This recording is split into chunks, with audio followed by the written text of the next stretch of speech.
सतगुरु मिलवे सर्वाधार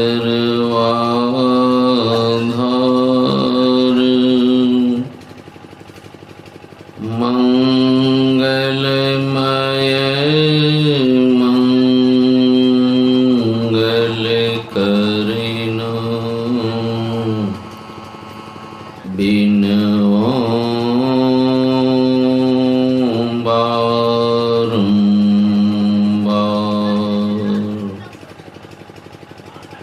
धन्य धन्य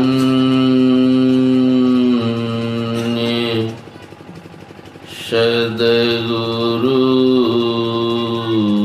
सुखदा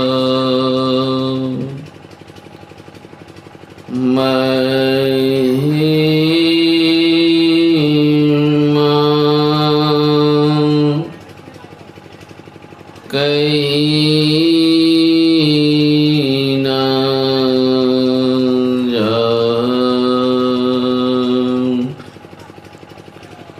जो कछु कहूँ तुम्हारी कृपा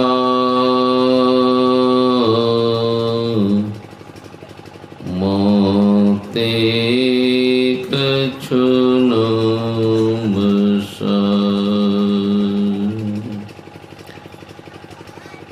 बोलिए श्री सद्गुरु महाराज की जय। पूज्य महात्मागण सत्संग प्रेमी सदात्माओं माता एवं बहनों, आज हम लोग जिस विषय की चर्चा श्रवण करेंगे वह सबसे अनमोल है।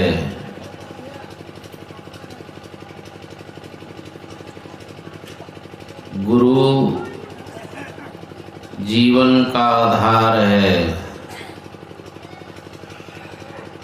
जिसके जीवन में गुरु नहीं, उसके जीवन का कोई आधार ही नहीं है।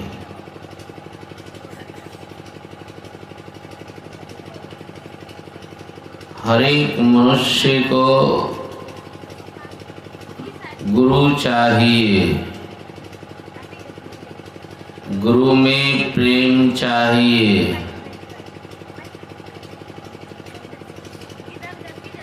और उस गुरु को प्राप्त करने के लिए सत्संग चाहिए। गुरु कहीं हाट बाजार में नहीं मिलते। गुरु सत्संग करते करते गुरु मिलते। संत कबीर ने कहा, इस सत्संग में लाभ बहुत है, तुरंत मिलावे गुरु से, मूर्ख जन कोई सार न जाने, सत्संग में अमृत वर्ष है। दुनिया के लोग चाहे कोई हो, जिन्हें अब तक पता नहीं लगा है कि सत्संग में अमृत की वर्षा होती है, वे सब के सब मूर्ख ही कहलाते। मूर्ख का मतलब ये नहीं समझिएगा कि जो पढ़ा लिखा नहीं है। गुरु महाराज के जन्म भूमि खोक्सी श्याम सब लोग जानते हैं। गुरु महाराज का जहाँ अवतार हुआ अभी मधेपुरा जिले में,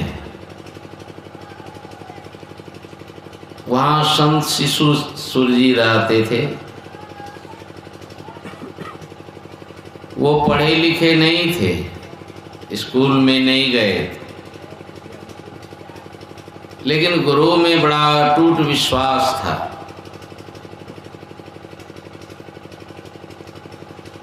एक प्रोफेसर उस आश्रम में आते हैं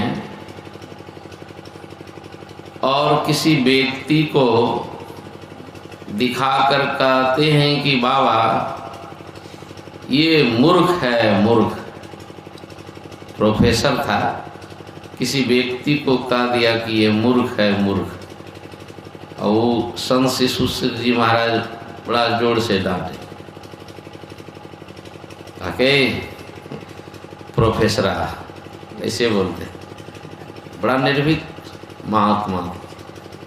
मैं उनके संग में 96 ईस्वी में मुझे पत्र लिख करके बुलाए थे कि आप इतने समय के लिए मेरे पास आ जाइए। कहते हैं कि इसको मूर्ख मत कहो, इसको अनपढ़ कहो, पढ़ा लिखा नहीं है, इसको अनपढ़ कहो, मूर्ख मत कहो।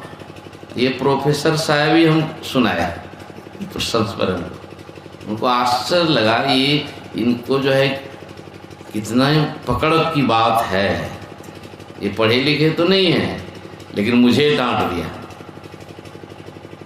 ये मूर्ख नहीं है, पढ़ा लिखा नहीं है, इसको अनपढ़ कहो।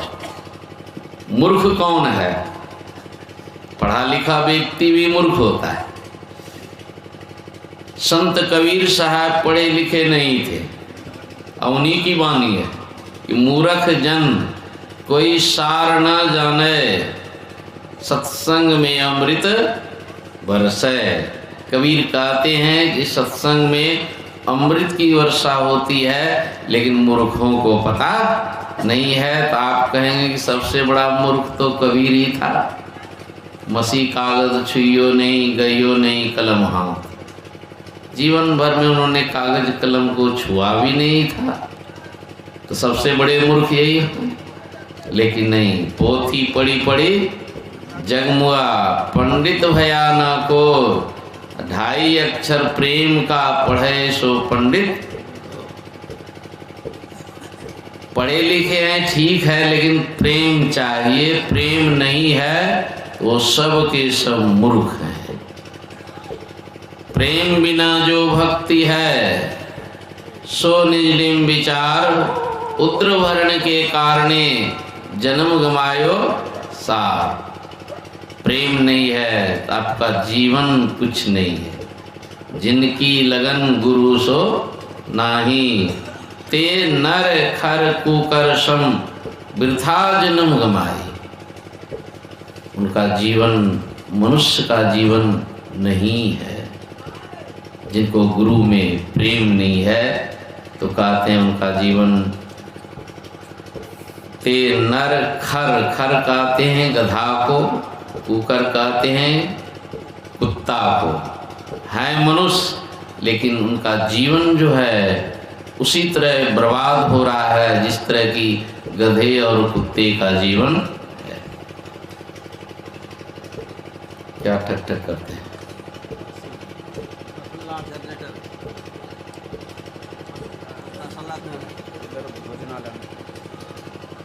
बड़ी शांति चाहिए।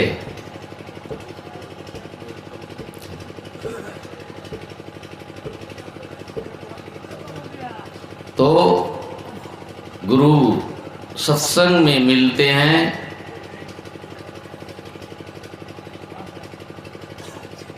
ऐसे तो लोग सोचते हैं कि गुरु का कोई नाम होगा, गुरु का रंग रूप होगा। नहीं, गुरु कहीं बैठे होंगे, ये तो मोटी ज्ञान है। गुरु मनुष्य के रूप में है। नहीं, गुरु को मानुष मानता ते नर अंध है। कहते हैं कि जो अभी गुरु को सिर्फ मनुष्य के रूप में देखता है तभी समझो कि वे अंधे ही हैं, उनकी आंखें खुली नहीं है। जिस तरह की मांसाहारी प्राणी जितने भी होते हैं, जन्म लेता है तो देखते हैं कई दिनों तक आंखें बंद रहती है। शाकाहारी मनुष्य, शाकाहारी प्राणी और मांसाहारी प्राणी में अंतर है। शाकाहारी प्राणी जितने भी जन्म लेते हैं तो आंख खुले जन्म लेते, जन्म लिया कि आंख खोल। अब मांसाहारी प्राणी जितने होते हैं तो आंख बंद। देखे होंगे कुत्ते बिल्ली के बच्चे को जन्म से आंख बंद रहते हैं, कई दिनों के बाद खुलते हैं। तो मनुष्य शरीर में हम हैं तो देख लीजिए हम शाकाहारी हैं कि मांसाहारी। देखते हैं कि नहीं, हम तो आंख खोले ही जन्म लेते हैं। मनुष्य जन्म लेता है तो आंख खोल करके, गाय बैल जन्म लेता है तो आंख खोल करके। संसार में जितने भी प्राणी हैं शाकाहारी सब आंखें खोल करके जन्म लेते हैं, और मांसाहारी प्राणी आंख बंद करके। तो वही कहते हैं जन्म तो हो गया है लेकिन आंखें खुली नहीं है। तो जो अब तक समझते हैं कि गुरु कोई मनुष्य है, इतना ही ज्ञान रखे हैं, तो समझिए अभी उनकी आंखें खुली नहीं है।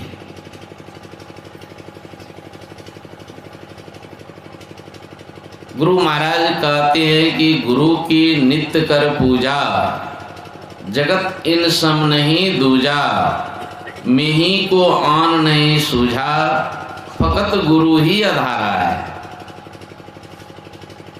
गुरु की रोज पूजा करने के लिए कहते हैं। गुरु की नित्य कर पूजा, जगत इन सम नहीं दूजा, मिही को आन नहीं सूझा, फकत गुरु ही आधारा है। केवल गुरु ही कहते हैं जीवन का आधार है, इसलिए गुरु की नित्य कर पूजा। तो बहुत गुरु संसार में होते हैं, तो किन गुरुओं की पूजा करें? बहुत समस्या है। गुरु गुरु में भेद है, गुरु गुरु में भाव। कहते हैं गुरु गुरु में भी अंतर है। सोई गुरु नित्य बंदिए, जो शब्द बतावे दाव। अब शब्द भेदी गुरु चाहिए। इस गुरु को पहचानने के लिए सत्संग चाहिए। बिनु सत्संग विवेक ना होई। सत्संग मिलेंगे, सत्संग करते करते करते आपको गुरु का पहचान होगा, और गुरु सही रूप में जो है परमात्मा ही है। अंतर के अंतिम तह में गुरु हैं, मन पता पाता नहीं। नैनों के तिल में ज्योति उनकी, क्यों नजर में आता नहीं। कहते हैं ये आपके अंतर के अंतिम तह में गुरु हैं। बाहर में जो गुरु होते हैं वही बताते हैं कि भाई तेरे अंदर में ही गुरु बैठा है, कहीं बाहर भटकने की जरूरत नहीं। बाहर में सिर्फ गुरु का ज्ञान सुनना है, सत्संग करना है, और गुरु तो मिलेंगे आपको अपने अंदर में।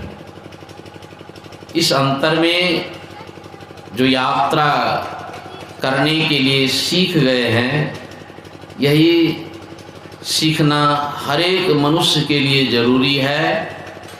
इसलिए बाहर में गुरु दीक्षा की जरूरत होती है, गुरु जुक्ति की जरूरत होती है। अब बिना गुरु का यदि संसार में है तो फिर करोड़ों उपाय करोड़ों जन्मों तक करते रहेंगे, तब तक आपको गुरु से भेंट ही नहीं हो। इसलिए बाहर में भी गुरु की आवश्यकता है, और गुरु की नित्य कर पूजा। हम लोग सत्संग करते हैं, तो रोज सत्संग करते हैं, तो रोज गुरु की पूजा करते हैं। गुरु दीक्षा लेकर के रोज जो हम लोग ध्यान करते हैं, ये गुरु की रोज हम लोग पूजा करते हैं। सत्संग करना गुरु की पूजा है। ध्यान करना गुरु की पूजा है। आज दिन से सत्संग छोड़ दीजिए और ध्यान भी छोड़ दीजिए तो गुरु छूट गए, गुरु की पूजा छूट जाएगी। इसलिए गुरु महाराज कहते थे कि जैसे हो सत्संग करते रहिए, नित्य सत्संग करते रहिए। करते करते आपके अंदर में सिमटाव होगा। हमारा मन संसार में बिखरा हुआ है, इस बिखरे हुए मन में जरा भी शांति नहीं, किसी को शांति नहीं, चाहे कोई हो दुनिया में। जिनका मन जितना बिखरा हुआ है वे उतने दुखी हैं। सुखी होने के लिए मन का सिमटाव चाहिए। सिमटाव जैसे जैसे होता है वैसे वैसे आप सुखी होते जाते हैं। मन का पूर्ण सिमटाव यदि हो गया तो आप पूर्ण सुखी हो जाएंगे, नहीं तो दुख में पड़े रहेंगे। इसी मन को सिमटाव करने के लिए जो है इस संतमत सत्संग की आवश्यकता है। और इसका मुख्य काम यही है। गुरु महाराज से किसी ने पूछा आप किस धर्म को मानते हैं, तो गुरु महाराज क्या बोले? कोई धर्म का नाम नहीं बोले। वैदिक, ईसाई, इस्लाम, जैन, बौद्ध कुछ नहीं बोले। अब पूछने वाले का ख्याल यही रहता है कि कौन धर्म को मानते हैं। वैदिक धर्म को मानते हैं, ईसाई धर्म को मानते हैं, इस्लाम धर्म को मानते हैं, बौद्ध जैन धर्म को मानते हैं। पूछने वाले के मन में यही रहता है। तो गुरु महाराज ने कुछ नहीं कहा कि मैं अंतर्मुखी धर्म को मानता। समझ रहे हैं? कि संतमत जो है अंतर्मुखी धर्म है। अपने मन को जो है अंतर्मुख करना है। इसके लिए कितनी साधना करनी पड़ेगी। कोई कोई तो अभी साधना शुरू भी नहीं किए हैं तो उनका मन बहिर्मुख बढ़ते चला जाए। जैसे बच्चा जन्म लिया, उसका मन तो अंतर्मुख है ही, लेकिन धीरे धीरे मन बच्चे का जो है संसार में बहिर्मुख होते जाता है। उम्र बढ़ते जाता है, मन भी बहिर्मुख होते जाता है। अब देखिए उनके अंदर में छटपटी आने लगी, बेचैनी आने लगी। उस बेचैनी की हालत में भी भागता है, दौड़ता है, परेशान रहता है और जीवन भर परेशान रहता है। शरीर छूट गया फिर वही भूत प्रेत जोनी में भटकते हैं। तो मन जैसे जैसे हमारा संसार में पसरा, अब उसको जो है पसरे हुए मन को समेटने में हम लोगों को लग जाना है। यही असली काम, यही असली नौकरी है, नहीं तो बेरोजगार है। कहिएगा हम तो रिटायर कर गए नौकरी से, हम मन बहिर्मुखे हैं। तो आपको तो नौकरी भी नहीं मिली है, झूठे रिटायर। हंसा करो नाम का नौकरी। नानक साहब कहते हैं नौकरी करनी है तो बस नाम का जप कीजिए। मन का सिमटाव जप के द्वारा हम करते हैं तो समझिए आपको नौकरी मिल गई। और सिमटाव करते करते सिमटाव का जो फल मिलता है वही जो है उस नौकरी का आमदनी है। अपनी आमदनी को बढ़ाने के लिए जो है खूब सिमटाव करके जो है हमें उस स्थिति में लाना है कि जरा भी मन फैला नहीं रहे। अत्यंत सुन रहे थे, जो अति सिमटी रहे सुखमन में, ताको पड़े जनाई हो। इसका मतलब क्या हुआ? जैसे जैसे मन का सिमटाव होते जाता है वैसे वैसे उसका ज्ञान बढ़ता जाता है और अत्यंत सिमटाव सुख मन में भी कहते हैं कि अति सिमटी है। एक तो सुषमना बहुत झीना है, उसमें भी और सिमटाव चाहिए। सुखमना में चले गए और उसमें भी कहते हैं और अति सिमटी रहे। इसका मतलब क्या? कितना सिमटाव की जरूरत है। उसी को गुरु महाराज कहते हैं, गुरु खोलिए वज्र कपाट, अंधेरी सन्मुख की। वज्र कपाट लगा हुआ, सुन करके ही कैसा लगता है। उस कपाट, वज्र कपाट को बिना तोड़े आप संसार में जरा भी सुख शांति का मुख नहीं देख पाए। और गुरु ही उस वज्र कपाट को खोलते हैं।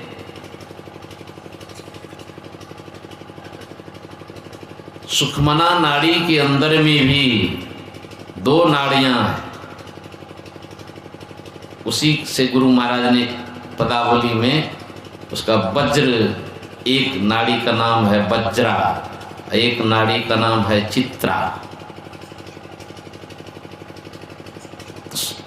जो अति सिमटी रहे सुखमन में, ताको पड़े जनाई हो, तो कहते हैं उस वज्रा नाड़ी में प्रवेश होता है, अत्यंत सिमटाव होता है। तो फिर उसको जानने समझने के लिए कुछ बाकी नहीं रहता है। सर्वज्ञ हो जाते हैं, चाहे वह पुस्तक पढ़े या ना पढ़े। बिना पढ़े ज्ञान हो गया। यहाँ संसार में खूब पढ़ रहे हैं, लेकिन वज्र कपाट तो एकदम लगा हुआ है। इसलिए जो है कितना भारी से भारी विद्वान को भी जो है चैन नहीं है, भारी से भारी धनवान को भी चैन नहीं है। संसार में दिन रात बेचैनी ही बेचैनी लगी है, और करोड़ों जन्मों तक बेचैन ही रहेंगे यदि उस वज्र कपाट को हमने नहीं खोला। इसलिए सुंदर अवसर मिला है गुरु से प्रेम करने का। सत्संग मिल गया तो समझिए गुरु से प्रेम करने का अवसर मिल गया। और इसी में सुनाया समझाया जाता है कि दुनिया में एक से एक गुरु भक्त हुए। ग्रंथों से में भी पढ़ करके जानकारी मिलती है। पहले तो हम लोग बचपन में मिडिल स्कूल में नहीं, भक्त आरुणि की कथा पढ़े थे। कितना प्रेम गुरु। और पहले इस तरह स्कूल कॉलेज नहीं थे। प्राचीन काल में सभी बच्चे को जो है गुरुकुल भेजा जाता था। गुरुकुल में कठिन सेवा करनी पड़ती थी भगवान कृष्ण के समय। और देख लीजिए द्वापर में ही कहीं स्कूल की चर्चा नहीं है, कहीं विद्यालय की चर्चा नहीं है। आज तो बहुत गाँवों में विद्यालय है, नहीं कॉन्वेंट स्कूल है, क्या क्या है। और उस विद्यालय में कहीं कहीं आप देखे होंगे लिखा है ना, सा विद्या या विमुक्ते, दीवार में लिख दिया। विद्या दरअसल में वही विद्या है जिससे जीव को मुक्ति मिले। लेकिन कहीं स्कूल कॉलेज में इसकी चर्चा तक नहीं है, कोई चर्चा। क्या गुरु है, क्या गुरु भक्ति है, कोई चर्चा नहीं। क्या गुरु सेवा है, ये सब तो उठ फुट कर खत्म हो गया। बस यही पढ़ाई, केवल उद्र भरने, वज्र कपाट की चर्चा भी नहीं है। तो भगवान कृष्ण के समय भी स्वयं भगवान कृष्ण अपने गुरु की सेवा में लगे हैं। राजकुमार जितने होते थे वो सब गुरुकुल में जाते थे। अब भगवान कृष्ण तो प्रसन्न, तो सबको मालूम है कि लकड़ी काटने के लिए, लकड़ी लाने के लिए जंगल गए हैं, साथ में सुदामा। ये कुछ कुछ प्रसंग जो दिया गया है, इसी से समझ लेना चाहिए कि प्राचीन काल में सबको गुरु की सेवा करनी पड़ती थी।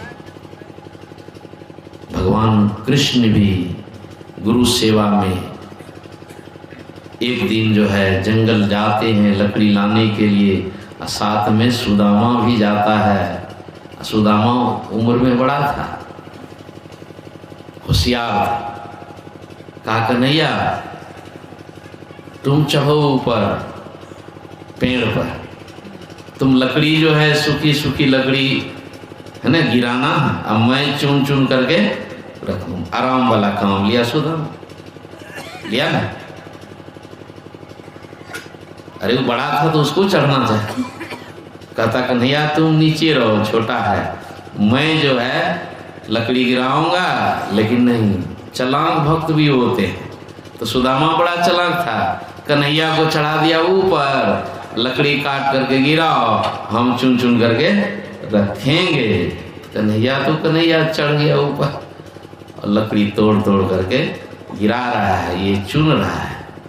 अब देखिए सेवा से भी चोरी और भीतरे भीतर चना जो मिला था खाने के लिए वो भी खा रहे हैं।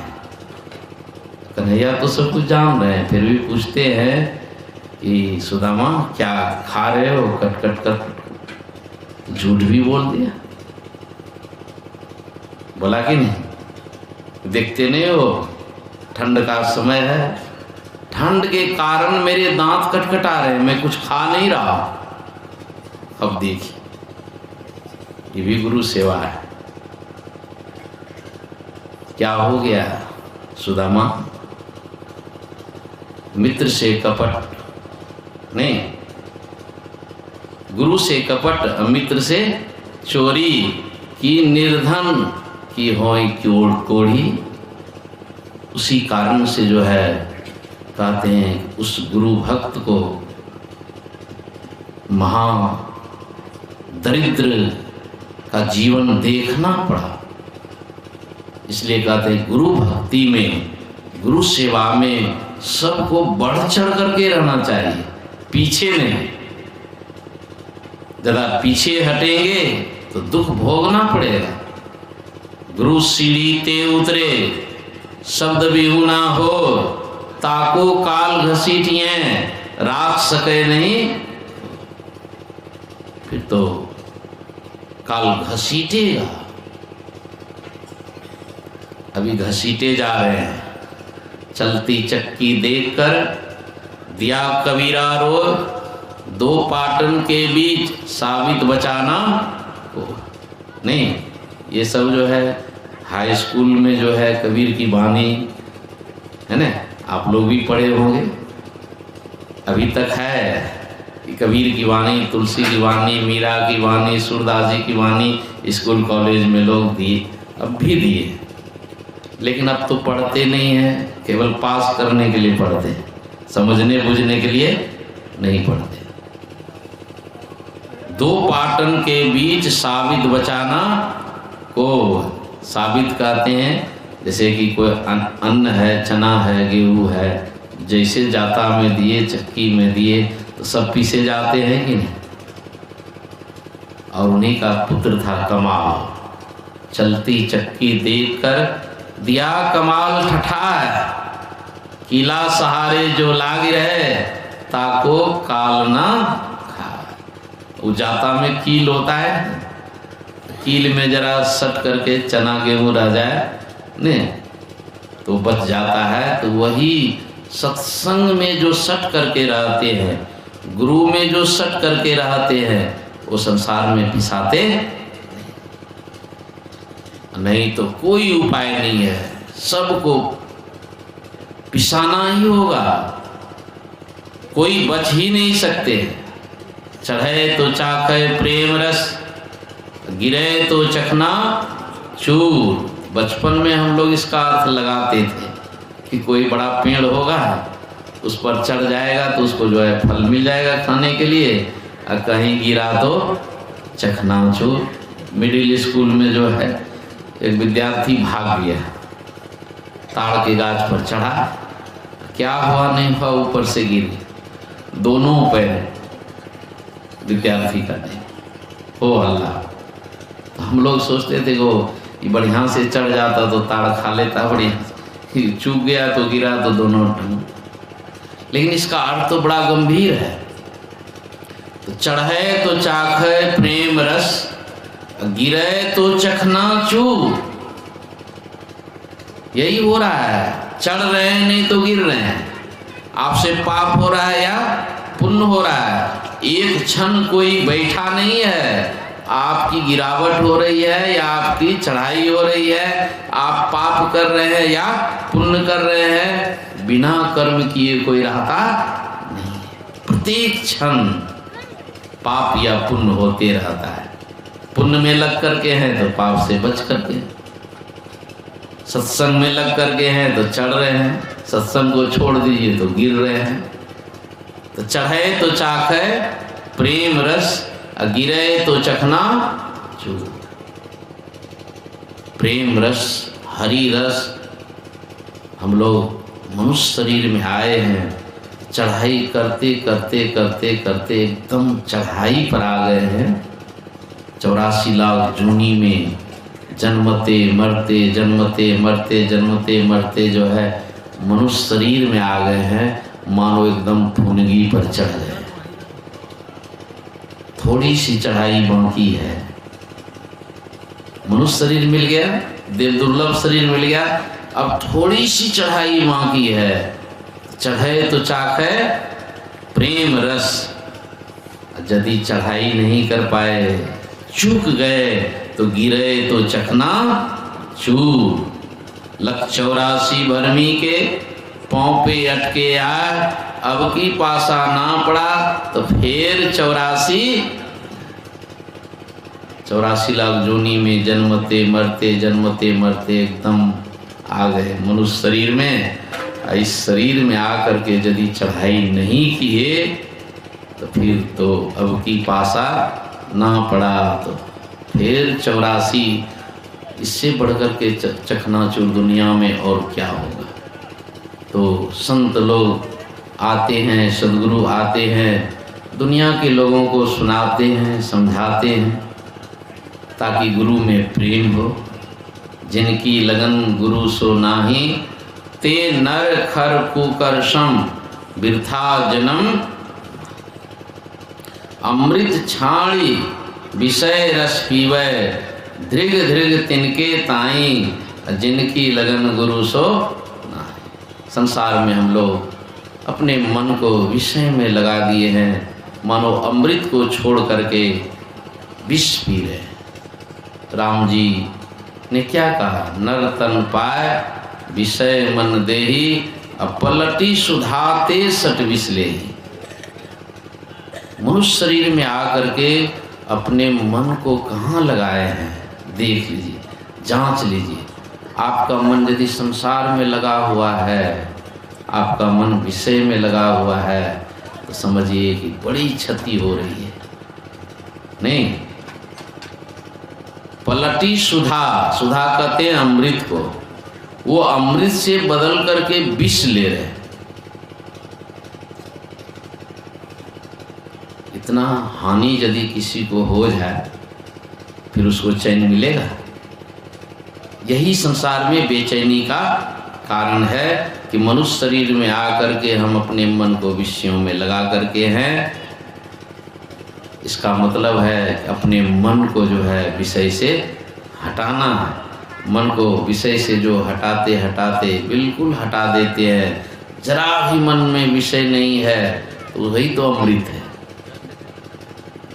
लेकिन कहने मात्र से यह काम होने वाला नहीं है। इसके लिए तो बहुत अभ्यास की ज़रूरत है। अभ्यास में वही है, आंख बंद करके अपने मन को खाली करना।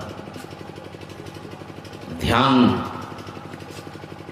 किसको कहते हैं? ध्यानं निर्विष्यं मनः अध्यानं शून्यगतं मनः। ध्यान को ध्यान नहीं कहते हैं। जब आपका मन निर्विषय हो जाता है, आपका मन जब खाली हो जाता है, उसी को ध्यान कहते हैं। और गुरु महाराज कहा करते थे कि भगवान बुद्ध जो है कलयुग के आदि संत थे। ध्यान का जो परंपरा भगवान बुद्ध ने चलाया, उसी का प्रभाव है संत साई स्वामी जी महाराज कहा करते थे कि भगवान बुद्ध के समय 10-10 हजार भिक्षु अरहत को प्राप्त कर लिए थे, मतलब अपना काम पूरा कर लिए थे। तो कैसे कर लिए थे, कितना वैराग था उनके अंदर में। घर घर से जो है भिक्षु लोग बनने लगे। कोई घर ऐसा नहीं था जिसके घर में से कोई भिक्षु ना बना। भगवान बुद्ध के चचेरे भाई, एक का नाम था महानाम और एक का नाम था अनिरुद्ध, दोनों राजकुमार। महानाम बड़ा भाई था। घर घर से देखते हैं कि भिक्षु बन रहे हैं, तो दोनों भाई आपस में विचार किए कि हम 2 भाई हैं, 2 भाइयों में से एक भाई को हमें भिक्षु बन जाना चाहिए। जैसे एक बातचीत नहीं कीजिए।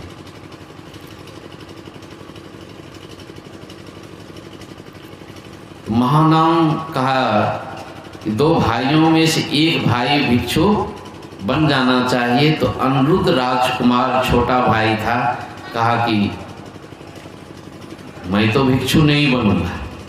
राजकुमार था, मनोरंजन करता था, आनंद से रहता था। कहा कि भैया आप ही भिक्षु बनिए, मैं नहीं भिक्षु बनूं। छोटा राजकुमार बड़े भाई को कहा कि ठीक है, मैं ही भिक्षु बनता हूं, तुम घर गृहस्थी को संभालो और मुझसे ज्ञान ले लो कि कैसे घर गृहस्थी चलाया जाता है।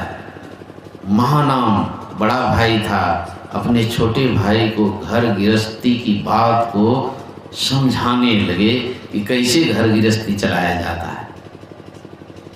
और घर गृहस्थी में तो बहुत नहीं, गृह कारज नाना जंजाला।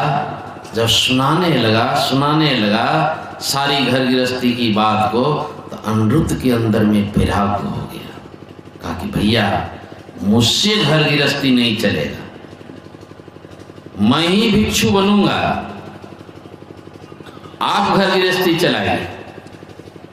एकदम जोड़ पकड़ लिया कि मैं ही भिक्षु बनूंगा। और कुछ देर पहले कहा कि मैं नहीं बनूंगा, आप ही बनिए। जब घर गृहस्थी की बातें सुना तो कहा कि नहीं, मुझसे नहीं, मैं भिक्षु बनूंगा। जब माँ सुन ले, उनके छोटे पुत्र पर माँ को बड़ा प्रेम होता है। माँ तैयार नहीं, तुम भिक्षु मत बनो, वो बनेगा, बड़ा है वो बनेगा। ये अनिरुद्ध कहता है कि नहीं, मैं बनूंगा। समझ गई बात को। कितना भी समझावे माँ, लेकिन माँ की बात मानने को तैयार नहीं। तब माँ क्या करती है कि ठीक है, तुम यदि भिक्षु बनना चाहते हो तो तुम्हारा जो मित्र है, एक राजकुमार का नाम था भद्दिय,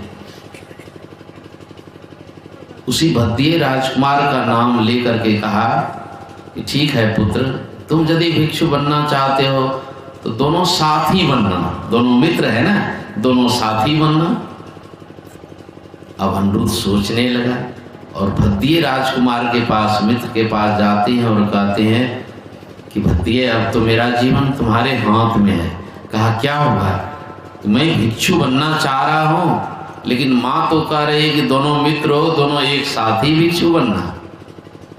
क्या विचार है बोलो। भद्दिय भी राजकुमार था, वो भिक्षु बनने का तो मन में कभी सवाल ही नहीं था, लेकिन मित्र कह रहा है। कहा कि ठीक है, मैं भिक्षु बनूंगा, लेकिन कुछ वर्ष अभी रुको।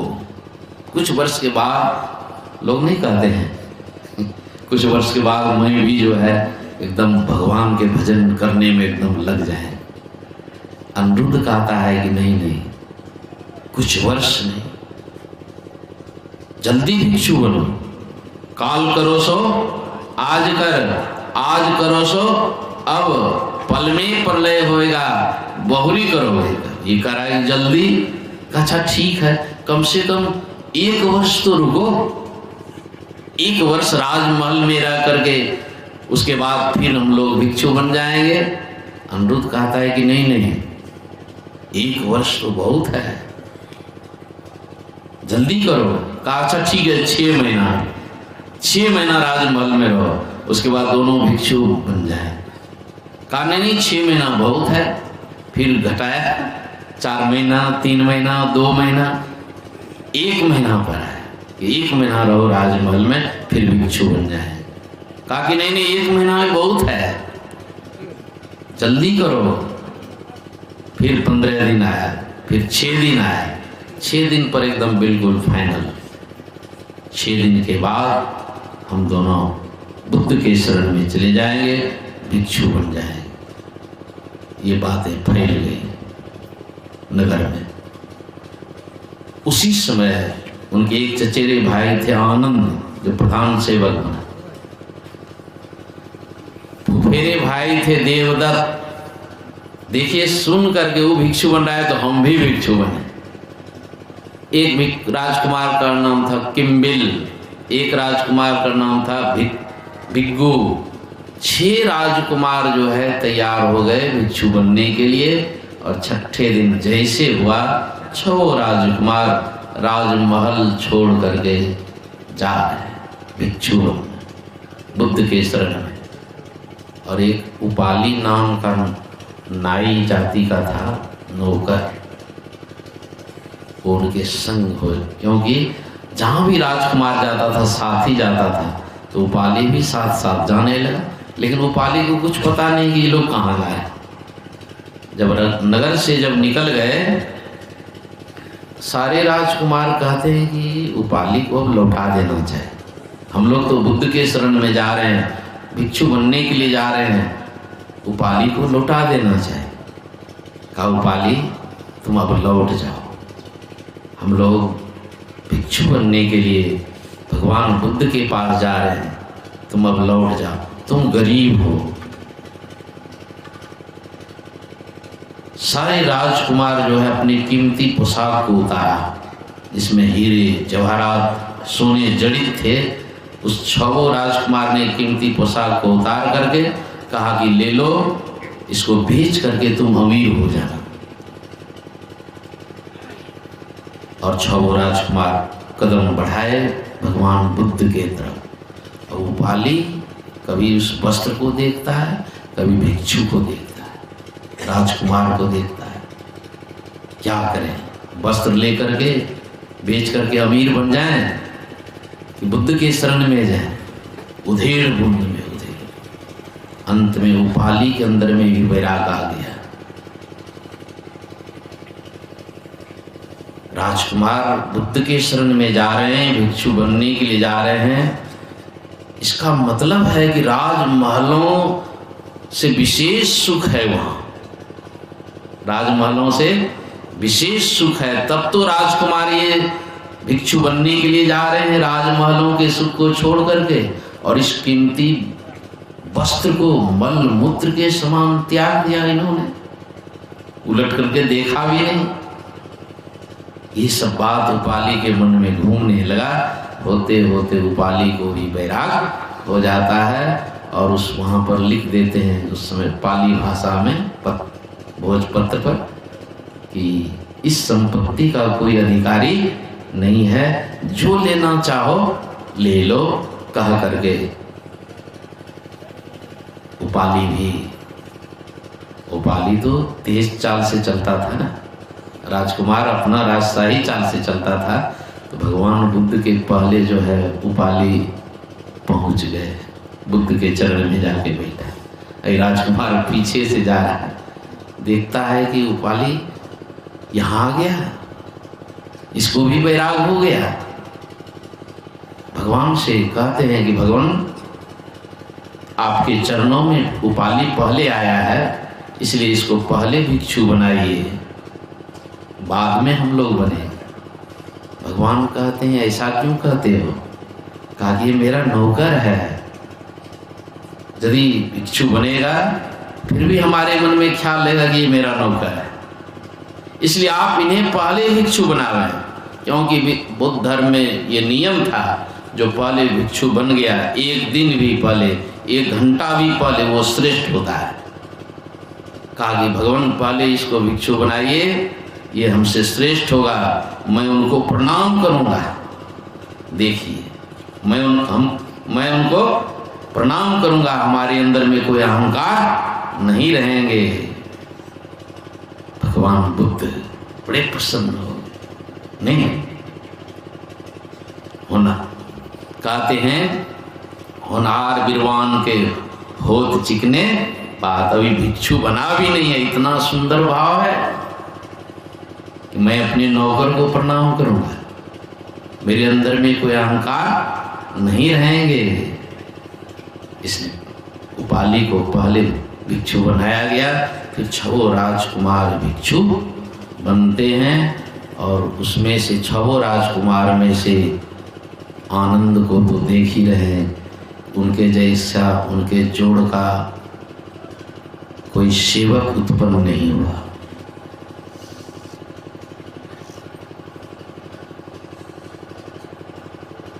भगवान बुद्ध 60 वर्ष के जब हो गए तो सबों ने जो है आनंद को ही चुना कि आनंद ही भगवान बुद्ध के सेवा में रहेंगे।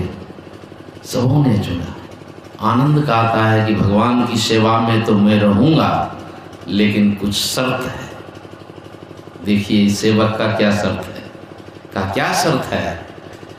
कहा कि मैं अमीर घर में नहीं जाऊंगा। भगवान अमीर घर में जाएंगे, मैं वहां नहीं जाऊंगा, नहीं तो लोग सोचेगा कि खाने पीने के लिए जो है भगवान बुद्ध के पीछे पीछे घूम रहा है, मैं वहां नहीं जाऊंगा।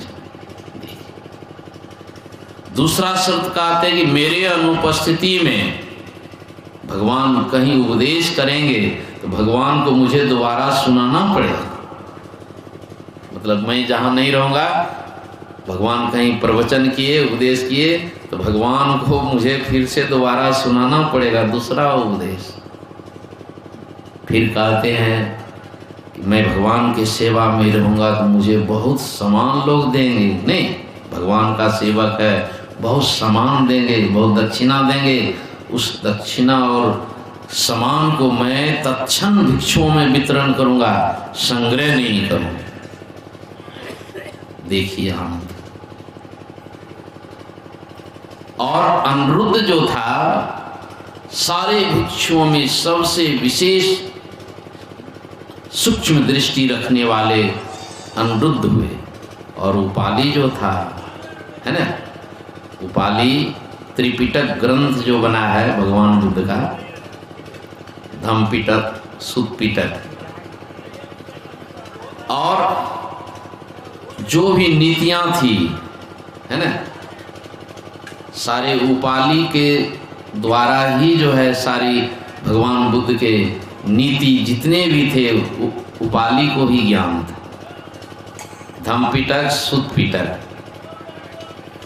और जो भी नीतियां, तीनों ग्रंथ जो है मिला करके त्रिपिटक ग्रंथ जो बना, तो ये सब महान साहित्य जो हम लोग पढ़ते हैं, ये उन्हीं का देन है। तो कहने का मतलब है कि एक ना एक दिन इस तरह हम लोगों को भी तैयार होना पड़ेगा कि जो कि हमारे अंदर में संसार नहीं रहे, हमारे अंदर में विषय नहीं रहे, विषय की चाहना नहीं रहे। तो कैसे होगा? तो कहते हैं कि तीव्र वैराग्य होने से होगा। नर तन पाए विषय मन देही, पलटी सुधा ते सठ बिसलेही, ताही भल कहे न कोई, गुंजाग्रह परसमणि खोई। कहते हैं कि जो अमृत को छोड़ करके विषय लेता है, विष लेता है, तो संसार में उसको कौन भला कहेगा? अरे अमृत से बदल करके घी ले लेता तो कुछ बढ़िया था, अमृत से बदल करके दूध भी लेता तो बढ़िया था, अमृत से बदल करके पानी भी ले लेता तो बढ़िया था। ये अमृत से बदल करके विष ले रहा है। देख लीजिए, संसार में सत्संग में मन नहीं लगता है, लेकिन संसार में खूब मन लगता है। विषयों में ही मन लागे, सत्संग से हटी भागे, मोको करो सो भागे, सत्संग में लगा। हमारा सौभाग्य तो तब होगा जब हमारा मन सत्संग में लगेगा। लेकिन विषय में ही मन लगा हुआ है, जब तक मन विषय में लगा हुआ है तब तक आप महामूर्ख हैं।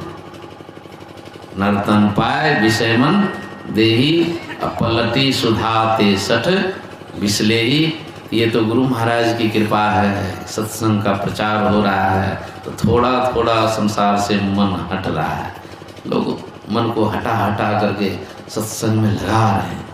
नहीं भी मन लग रहा है तो गुरु महाराज का आदेश है नित्य सत्संग करो, तो लोग सत्संग करते हैं। गुरु महाराज का आदेश है कि आंख बंद करके रोज ध्यान करो। आंख बंद करने का मतलब कि संसार को भूलो। बहुत लोग कहेंगे संसार को भूलेंगे तो हानि हो जाएगी। नहीं, कोई हानि नहीं। आप तो रोज भूलते हैं, नींद में जा